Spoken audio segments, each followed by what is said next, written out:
Hello and welcome to episode 284 of the Epic Film Challenge 2, 1,000 More Movies You Must See Before You Die, from 2011 as the yawn conditioned. Drive, starring Ryan Gosling, directed by Nicolas Winding Refn. So, you'd seen this before, right? Yeah, okay. Because I remember this film came out and I bought the Blu-ray and I watched it, loved it, and then I checked my letterboxd and we watched it in 2013, probably for the book. Wow. To review it. And then we just didn't, because that's what we do.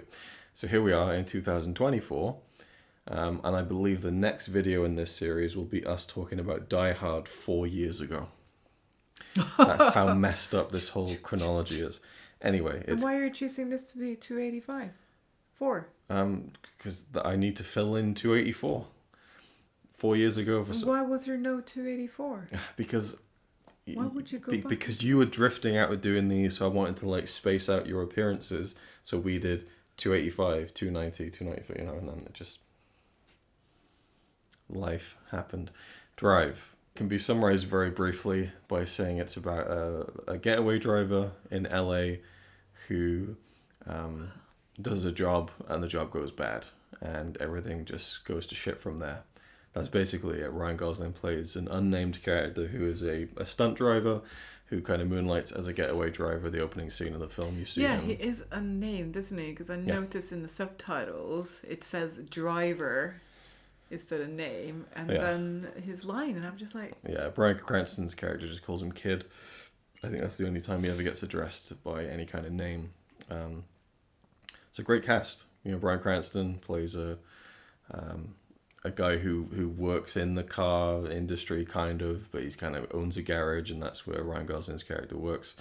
You got Albert Brooks, who's mostly known as a comedic actor, playing Bernie, this kind of mob boss. I think it's Bernie. And then there's another mob boss played by the great Ron Perlman, Nino. Carey Mulligan plays the neighbor of Ryan Gosling, who he kind of falls in love with. Oscar Isaac, who before he kind of took off as a kind of big name in Hollywood. He plays the husband of Carey Mulligan, Irene, I think is her name. And there's someone else who's really good in it as well. Another good... trying to think, maybe that's it. Maybe I hit all the bases there, but... You didn't think the kid was good? The kid? Who's the kid? The little boy. Well, I don't know the actor's name with the little boy, because, Benicio? Fuck the child actors, they don't count, No, he was good, wasn't he? He's quite natural. I wonder if they just... I like the chemistry between him and Ryan. Yeah. I wonder if they just let the camera roll for a bit and they just kind of got natural footage. It looked like it. Like in the elevator when he was just looking at him, you could tell the smile the kid was having. That just seemed too genuine, you know? So... yeah, I hadn't seen it, again, obviously in over 10 years. And it was interesting to go back to it. It is just a series of violent incidents punctuated by this love story that's like a really innocent kind of almost naive thing where it's all about just these silent glances and very little dialogue and no real payoff, kind of, in a way. Where they're just, there's just one scene in particular where they're just smiling at each other almost for an uncomfortably long period of time, but the chemistry is there, and so it's, you almost... It works because he's just a quiet character, and you can tell he's just quiet, eye contact kind of person. He doesn't seem fazed by someone staring at him, so she just stares back. Yeah. I think this is where Ryan Gosling picked up the reputation of being just the guy who doesn't say anything. Because he plays a similar character in The Place Beyond the Pines not long after this. It's another great film. But, and then in Blade Runner 2049 as well, I think the kind of very kind of silent, stoic character. And just recently he played Ken in Barbie, which is a very outlandish performance that a lot of people loved him in. Anyway, so... Drive. Interesting because you just passed your driving test. Congratulations, well done. And that sounded sarcastic. It wasn't. I genuinely meant it. Is it because we're I want to do a film from the book, and I mentioned Drive. You're like, oh, well, it has driving in it. It's like, oh yeah. If you like to drive. You do like to drive, right? Yeah. It's It does have driving sequences in it, a couple of chase scenes, but it really is more about just this. It's like a crime drama, really. And I watched a tiny bit of the Q&A on the Blu-ray with the director, and he's talking about how he was inspired by like the Grimm's fairy tales, and he viewed the film as a fairy tale, and I find that interesting to think about. Could stop yawning. Yeah, it's just a trigger point now. You turn the camera on and you just... No, it's you talking. It's me talking. Well, yeah, I'm the trigger point. Yeah. I'll get another in as well. Yeah. Do you want to start coughing? Like, you know, to get all the... No, it's just because I'm yawning, I get all teary, and when I'm... God. It makes me sniffly. What do you think, anyway? What's your feeling on Drive? Good movie. Mm-hmm. Not like amazing, but like enjoyable. Wish there was more driving in it. I liked the just a relationship with him and that boy, and I don't think I cared about that the first time I watched it, but obviously anything with kids and the relationship with the kids, like I put myself in his place, and that probably would have done the same thing. If I didn't have kids myself, I would have tried to protect the kid, right? Because that's kind of where it goes. So he's trying to protect the kid and I think there's a line in the film from Albert Brooks where he's talking about, like, you know, there's 1,000 robberies that go on in LA every day or 2,000, something like, 2,000 robberies, and he picked the one that heists, and then he picked the one that is linked to our business. Like, it was just kind of bad luck that he ended up getting involved in something that he shouldn't have got involved in. He was doing it for the right reasons, but because of that, then he endangers himself and this family, including the boy, and so then he is driven. Well, the family was already in danger, to be fair. He was trying to get them out, but he didn't. It's not like he made that situation worse, because what happened anyway. If anything, he was doing the right thing anyway. Yeah. So it's just unfortunate for him. Yeah.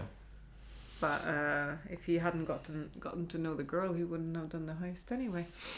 And there'd be no movie, and we won't be talking about it. Yeah, they could have just taken the egos to Mordor. But yeah, so it's...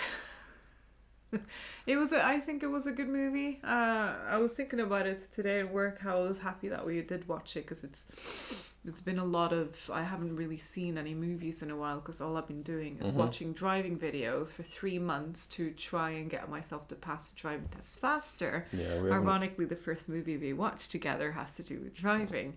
Not ironic, it was my choice. But you didn't know where you had District 9, so... I didn't bring it up because of that. It was just a film that I thought you might be interested in watching. I was gonna say something and it's gone. Yeah, it's gone. Is it a movie you must see before you die? Yeah, it's on the list. I wouldn't recommend it to my mom. It's interesting because you don't seem that. It seems like you enjoyed it, but but I feel like this movie in about 10-15 years will be considered a classic. I think it kind of already is. I mean, it's been almost 15 years since it came out, really. It needs a little bit longer. Needs a bit longer. Interesting. Classic, I think. People went crazy over it when it came out. Like, I think a lot of people just love the coolness of it, and it does have a great soundtrack, and he is very cool in it, I think. But what I find really interesting, well, maybe I'll just say what I think. The soundtrack was interesting. It was kind of 80s. Yeah, and I almost feel like this kicked off a resurgence of that, where it's a lot of things were going back to the 80s soundtracks and needle drops and that kind of stuff. Even though the music isn't 80s songs, but it's the vibe of it is very 80s. I wish there had been new more music, heists, by the way, because the build up when he was waiting for them, like, that was really, really good. The opening scene is great too. Yeah. The way, like, the soundtrack, and then like he's hiding and the music stops and it kicks in again. Like, that stuff is really well done. I wish there had been at least 3 more heists throughout the movie. I don't know. I think it's paced pretty perfectly in that sense. So for me, I absolutely think it's a film you must see before you die. Because I think it's a great film. I think it's incredible. It just everything works. Every scene, it doesn't feel, it's just one of those films where every single scene is enjoyable. It has something good about it, and it moves the plot forward, and when everything just starts unraveling, it's just like, how far is this going to go? And I remembered most of it, but not all the details. And so I was kind of a bit kind of captivated by where every little piece was going to fall by the end of it. So, but I want to talk about spoilers to really talk about how I feel about it. So we've done the... It feels weird to me that you say yes, even though you seem a bit lukewarm on it, but fair enough. No, it's just because it's one of those things. It's like Godfather. Like it's not a favorite movie of mine by anything. Okay. But it's still a movie you should watch before they die, because it's a movie that everyone knows about. It's just one of those things. So I got into, not trouble, but people gave me shit about this in one of the 24-hour movie marathons. Just as an aside, and we're going into spoilers now, by the way.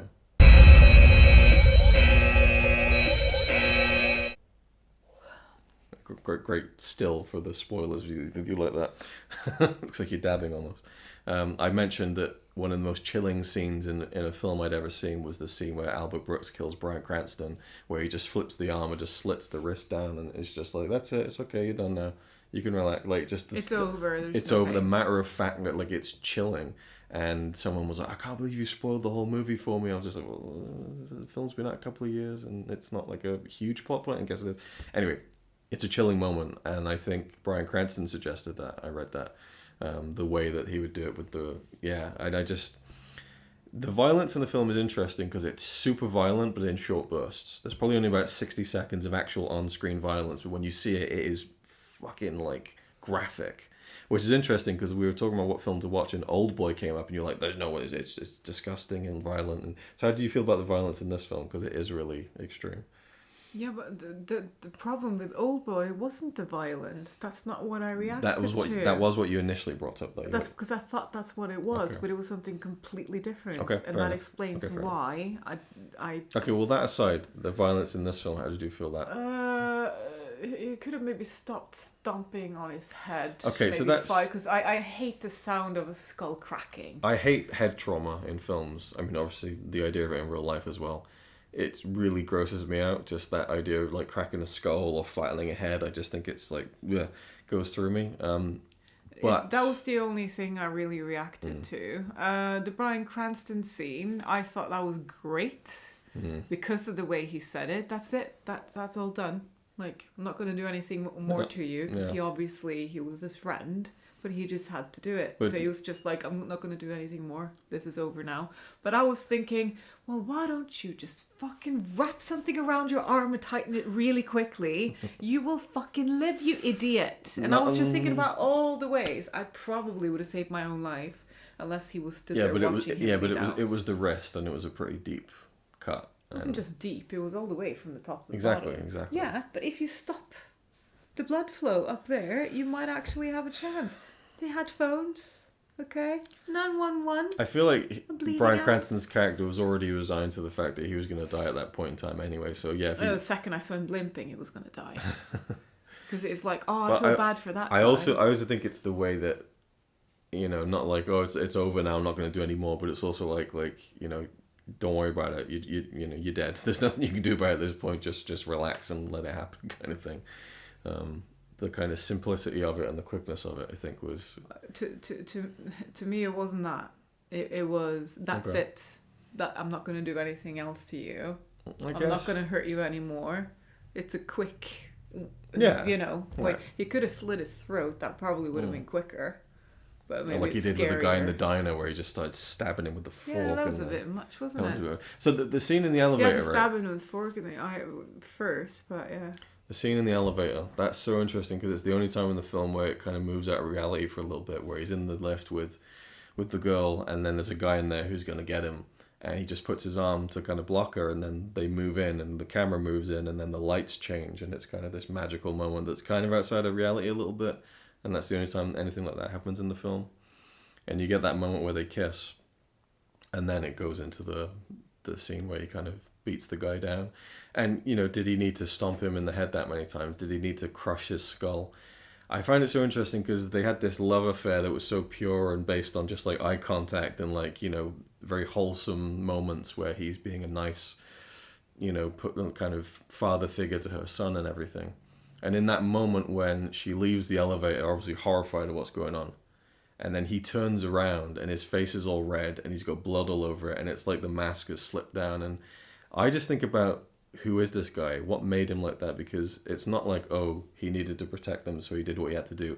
He readily, like, kills people violently and viciously. And I feel like, what's the backstory there?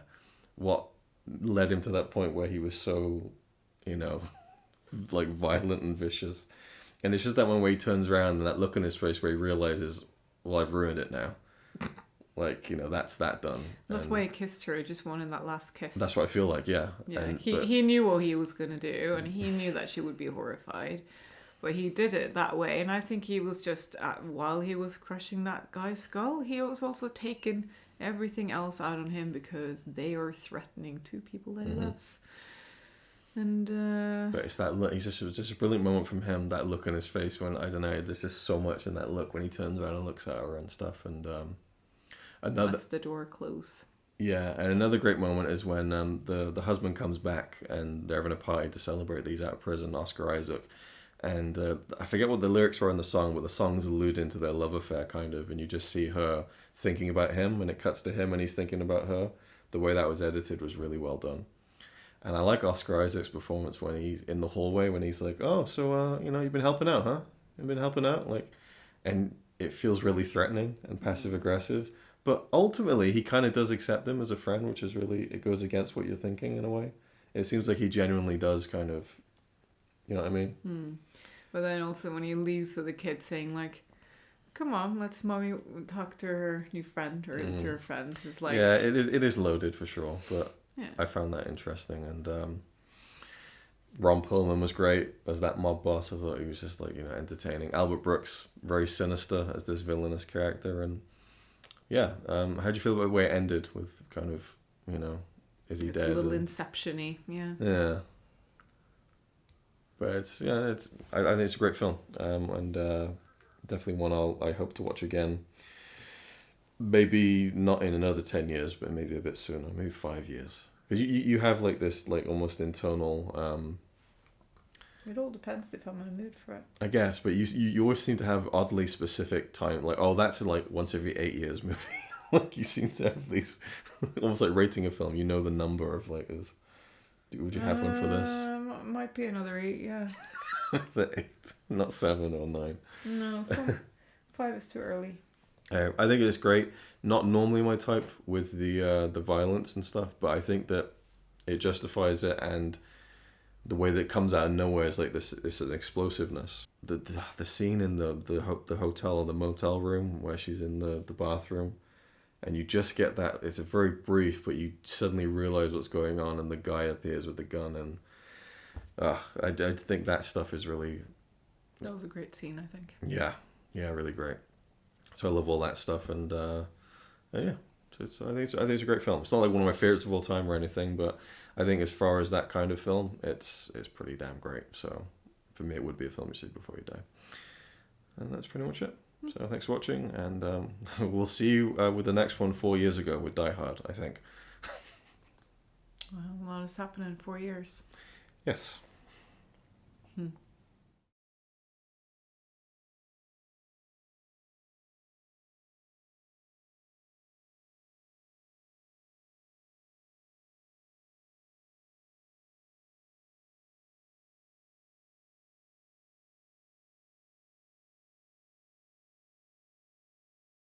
And on the violence, there's a great clip of the director on morning British television, and like 9 o'clock, and they're saying, so this is a very violent film, like what do you have to say about the violence and stuff? And he's like, well, the violence is like fucking.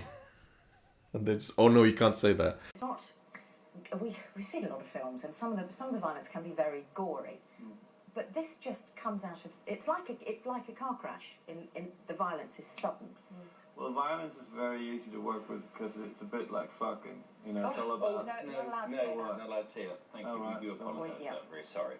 But try and make the point without using that word. Oh, right, okay. Like, it's just... why you look so confused? Who's saying that? The director. Like I just set up. There's a great clip of the director on morning British television, and like 9 o'clock, and they're saying the director was on morning TV in the UK, and they asked him, and he said that the violence was like fucking, and they're just like, oh no, you can't say that. You can try and say it without saying that word. But he's talking about the build up and stuff.